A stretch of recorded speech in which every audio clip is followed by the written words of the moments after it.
Praise the lord. యేసునామమే జయము. మన రక్షకుడు మన విమోచకుడైన యేసుక్రీస్తు అతి పరిశుద్ధమైన నామంలో అందరికీ వందనాలు.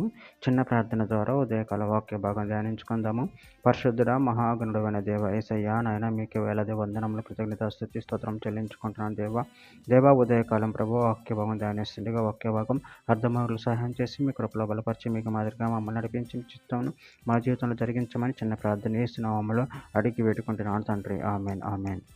కొరింథీయులకు రాసిన మొదటి పత్రిక 11వ అధ్యాయం 24వ వచనము.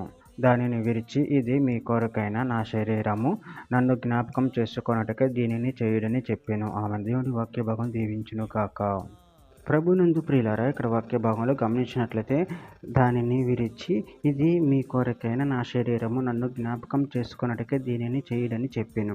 అదేవిధంగా వాక్య భాగంలో గమనించినట్లయితే కొరింథీయులకు రాసిన మొదటి పత్రిక 5వ అధ్యాయము 7-8 వచనాలు, మీరు పులిపిండి లేనివారు కనుక క్రొత్త ముద్ద అవుటకై ఆ పాతదైన పులిపిండిని తీసి పారవేయడి. అంతేకాక క్రీస్తు అను మన పస్కా పశువు వధింపబడిన కనుక పాతదైన పులిపిండితోనైనా దుర్మార్గతయు దుష్టత్వమును పులిపిండితోనైనను కాకుండా నిష్కపటమును సత్యమును పులియని రొట్టెతో పండుగ ఆచరించుము. కొరింథీయులకు రాసిన మొదటి పత్రిక 10వ అధ్యాయం 16-17 వచనం, మనం దీవించు ఆశీర్వచనం పాత్రలోనే త్రాగుట క్రీస్తు రక్తంలో పాలు పుచ్చుకున్నటే కదా.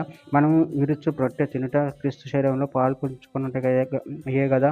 మనమందరం ఆ ఒక్క రొట్టెలో పాలు పుచ్చుకొనుచున్నాము. రొట్టె ఒకటే కనుక అనేకులమైన మనం ఒక శరీరమై ఉన్నాము.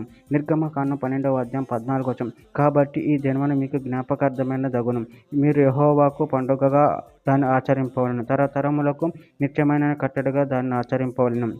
కీర్తన గ్రంథం 111వ అధ్యాయం 4వ వచనం, ఆయన తన ఆశ్చర్యకార్యము జ్ఞాపకార్థ సూచనను నియమించి ఉన్నాడు. యెహోవా దయా దాక్షిణ్య పూర్ణుడు. పరమగీతం 1వ అధ్యాయం 4వ వచనం, నన్ను ఆకర్షించు, మేము నీ యొద్దకు పరిగెత్తి వచ్చేదము. రాజు తన అంతఃపురంలోకి నన్ను చేర్చుకొనెను. నిన్ను బట్టి మేము సంతోషించి ఉత్సాహించెదము. ద్రాక్షరసం కన్నా నీ ప్రేమను ఎక్కువగా స్మరించెదము. యథార్థమైన మనసుతో వారు నిన్ను ప్రేమించుచున్నారు. యెషయా గ్రంథం 26వ అధ్యాయం 8వ వచనం, మేము మీ కొరకు కనిపెట్టుచున్నాము, మా ప్రాణము నీ నామమును నీ స్మరణను ఆశించుచున్నది.